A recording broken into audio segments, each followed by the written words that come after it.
All right, everyone, welcome back to my channel. The last reaction video I did was very well received, so I'm going to be doing another one today, reacting to a Menno Henselmans video. Now, I saw that Menno made a post about this topic, and I actually had it sent to me by a couple of friends lately, and so I wanted to go see the video that he put out over on YouTube, see if I disagree or agree with the things that he said.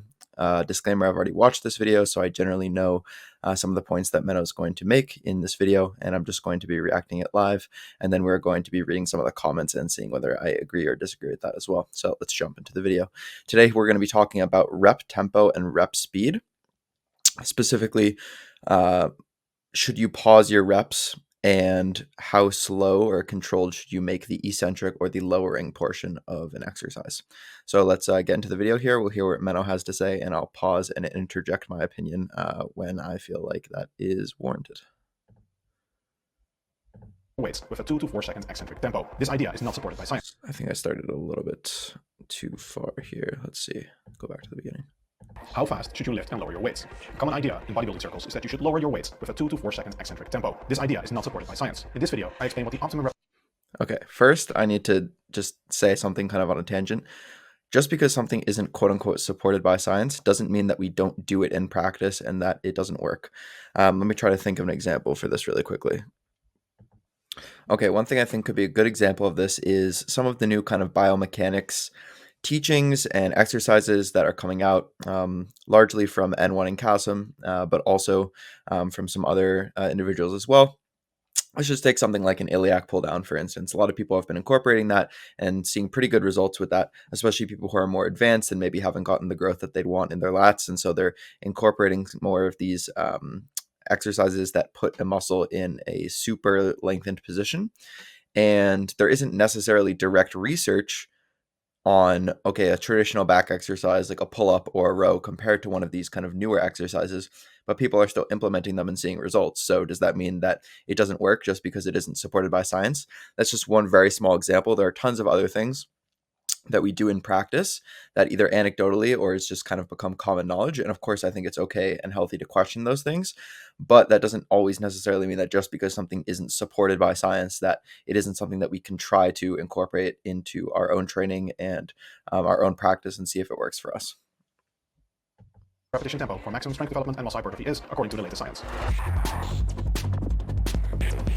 First, some terminology. When you lift a weight, a free weight at least, that is called the concentric phase of movement. It's when your muscles are shortening. When your muscles are lengthening under load, typically when you're lowering a free weight, this is called the eccentric contraction, or the eccentric phase of the movement, also called the negative. We know that the eccentric phase of the movement is more important for muscle hypertrophy. If we look at studies directly comparing concentric versus eccentric lifting, we see that people actually tend to grow more muscle when they perform eccentric training. And that's because eccentrically, muscles can produce more force. There may also be greater stretch-mediated hypertrophy via titin-mediated signaling, where the muscle lengthens and titin is effectively spring-loaded. So it makes sense intuitively that performing a slower eccentric contraction enhances the eccentric and therefore enhances muscle growth. However, when we are deliberately slowing down how fast we lower the weight, this is not the same as actual eccentric overloading in research. Eccentric overloading in research requires lifting heavier loads, producing greater forces during the eccentric phase of the movement. So in these comparisons between eccentric and concentric, Okay, so that makes sense. Essentially what he's saying is that the reason that eccentrics tend to perform better is because you can lift more load with the same tempo because you're stronger on the eccentric. So I'm with him up to this point. studies, the eccentric groups are typically lifting higher loads because they can lower more weight than they can lift, and therefore the muscle is subjected to higher tension, and it's the higher tension that is driving the greater growth. If you are lowering the weight more slowly, you are not actually subjecting the muscle to more tension. You are subjecting it to more time under tension. However, the time under tension comes at the expense of being able to perform fewer repetitions, so the total volume is typically neutral. Moreover, parts of Okay, so this is a point that he's going to make a couple times throughout the video. The way that I believe Menno defines volume is volume load, which would be sets times reps times weight. Whereas the way that I typically define volume, and I think most people define volume who are interested in hypertrophy, is number of hard sets. And of course that can differ based on whether it's a more stretch-focused movement, more eccentric loading, how much kind of muscle damage you're putting, how much muscle damage you're incurring from a certain exercise can change the way that you count volume to an extent. But I think in general, the way that people tend to count volume in the hypertrophy realm is hard sets. And, sets taken with a reasonable proximity to failure. Let's just say 3, 2, 1, 0 reps in reserve. And Menno is defining volume here as volume load. And so his argument is saying, okay, well, if you're slowing down the tempo, you're going to be able to get less repetitions and lift less load, therefore less muscle growth because less volume, which is not the way that I typically think about it. And I think not the way that typically most people think about volume.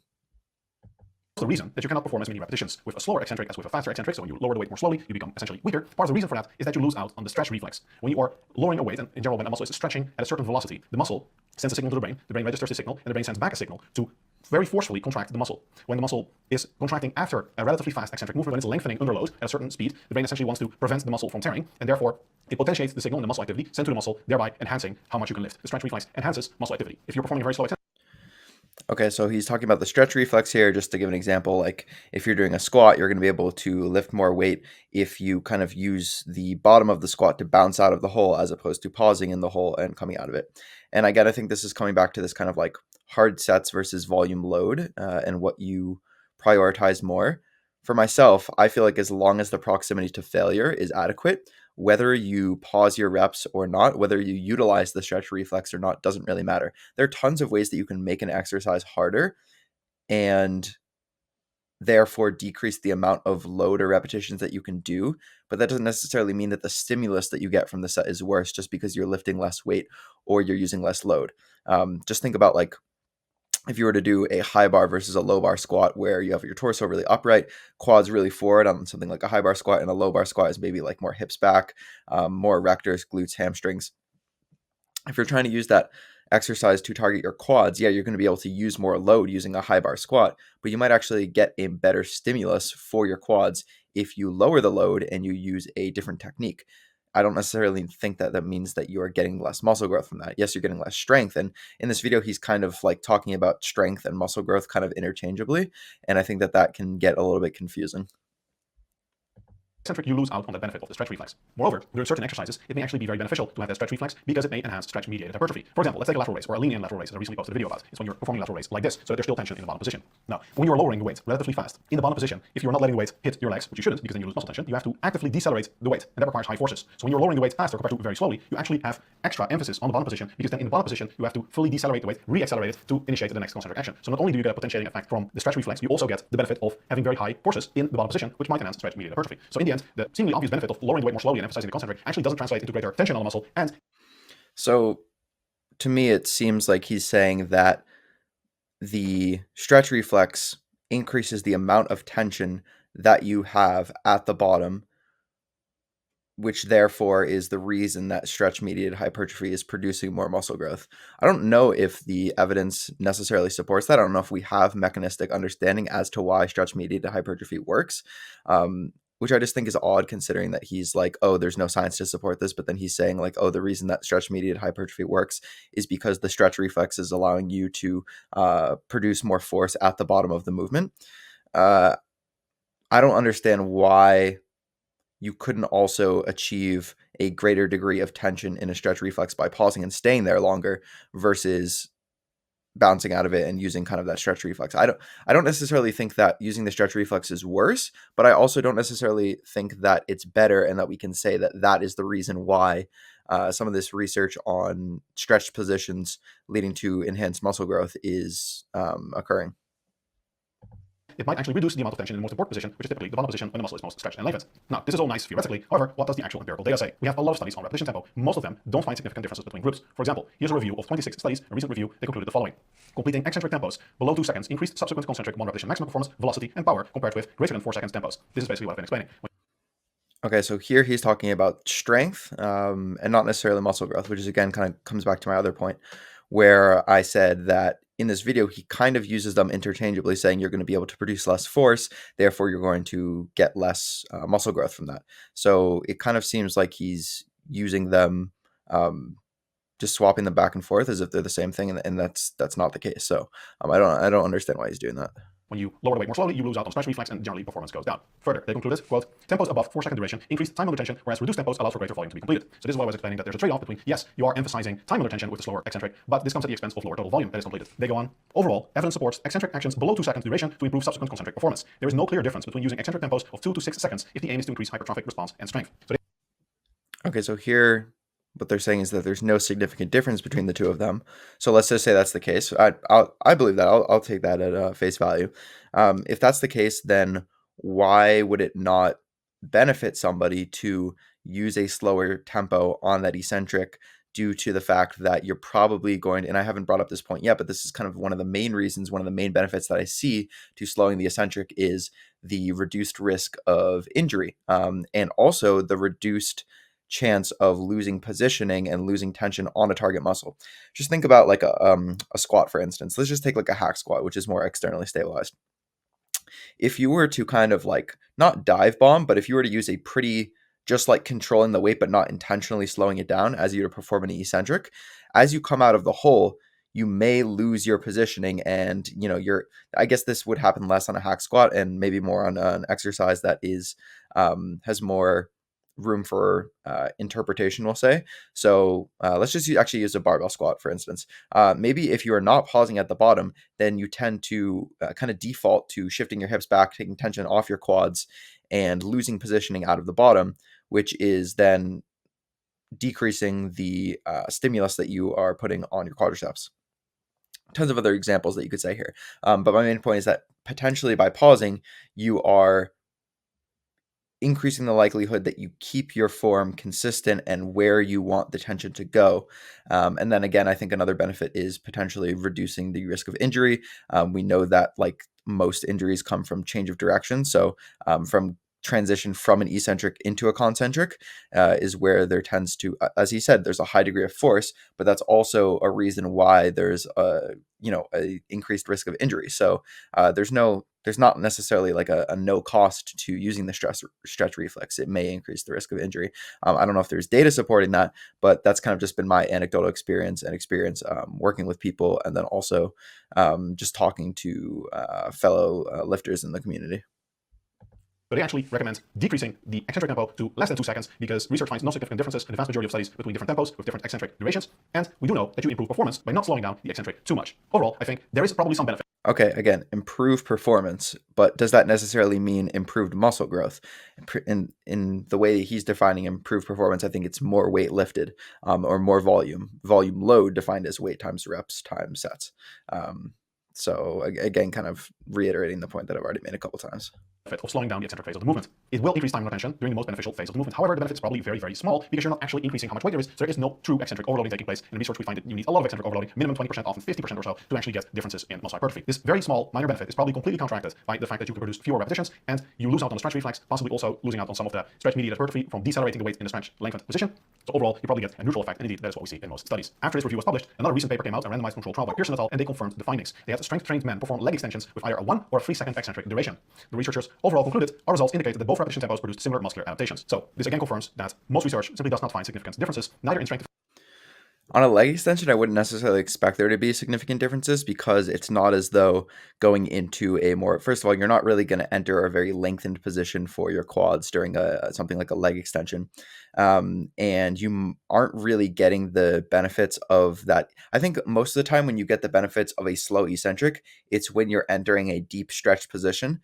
For some of the reasons that I've already talked about, I think that can be wise to do, is to really slow down the tempo. But yeah, if you're going into a position that's not really a stretched position, then yeah, maybe slowing down the eccentric just enough to control it is worth it. But you don't necessarily need to like pause or to really deliberately slow it down. Development nor in muscle growth of different eccentric tempos. So overall, my conclusion for the eccentric is that it is important to retain muscular control. And if you're doing an exercise like a lateral raise or a dumbbell curl where there's otherwise no tension in the bottom position, it's important to fully decelerate the weight using your muscles, not letting the weight free fall, but then after the deceleration, quickly accelerating, going into the concentric. So it is very important to retain muscular control, but you don't have to actively slow down the eccentric phase of the movement. Just make sure that your muscles are doing the work and you're not letting the weights free fall. As for the concentric phase of movement, I think there's pretty much universal consensus that I would actually agree with that. Like, I don't think there's a ton of benefit for something like a dumbbell lateral raise to really slowing down the eccentric when there's not a ton of tension at the bottom anyways. So I would actually agree with what he's saying here. Fast, explosive concentric, or at least with the intent to be explosive and to push the weight up as fast as you can, as fast as it goes, because heavy weight will never go fast, even if you intend it to go fast, is best. It's definitely best for strength development. I would definitely agree with this. I would say that the tempo that I like to use for a lot of exercises is a slow and controlled eccentric, occasionally, depending on the exercise, a pause in the lengthened position, and then a fast and explosive concentric, like he's saying, with maximum intent to accelerate the weight. Development, most of the research on that is very clear, and in turn, that might, in the long run, have a slightly beneficial effect on muscle hypertrophy, even though most studies, again, don't find significant differences between groups, neither for the eccentric nor for the concentric duration, but we do know it's better for strength development. We do know you can lift more weight and perform more volume when you do a faster concentric, aiming to perform as many repetitions as possible, and if you're aiming for strength development, even aiming to be very explosive to maximize muscle activity and really fully engage the nervous system, which is beneficial to improve muscle coordination and improve the neural development that will make you stronger. So, retain See there again, he's talking only about strength. He's saying that okay, you're going to lift more weight, you're going to have more volume, and you're going to improve your kind of neural efficiency. So these are all strength related things and not hypertrophy related things. And I would say that the majority of his audience is interested in hypertrophy and not strength. And this is again, I think, an example of the two often being like very conflated in the kind of general lifting space. Control during your eccentric phase of movement. Generally, don't pause because you want to take advantage of the stretch reflex. Go straight into the concentric phase of movement. If your goal is muscle hypertrophy, just aim to complete as many repetitions as possible. If your goal is strength development, really aim to be explosive and maximize muscle activity during every concentric repetition. I think that summarizes the optimum repetition tempo for strength development and muscle hypertrophy. I hope it helps you in your training. If you like this type of evidence-based content, I'd be honored if you like and subscribe. All right, so that's the video. I'm going to go read just a couple comments here that I wanted to highlight that kind of brought up points that I was thinking about as I was watching this video and that I somewhat agreed with. So the first comment that kind of popped up here was, for me personally, the slower eccentric 2 to 4 seconds have helped a ton. I used to get injured quite a bit. Ligaments and tendons feel good now. Even if the difference in hypertrophy was significant, it simply isn't worth it for me to go back to a faster tempo. I would agree with that. That was kind of one of the points that I was making. Somebody said, I suspect the slow eccentric is safer, especially in injury-prone and hypermobile populations. He agreed with that.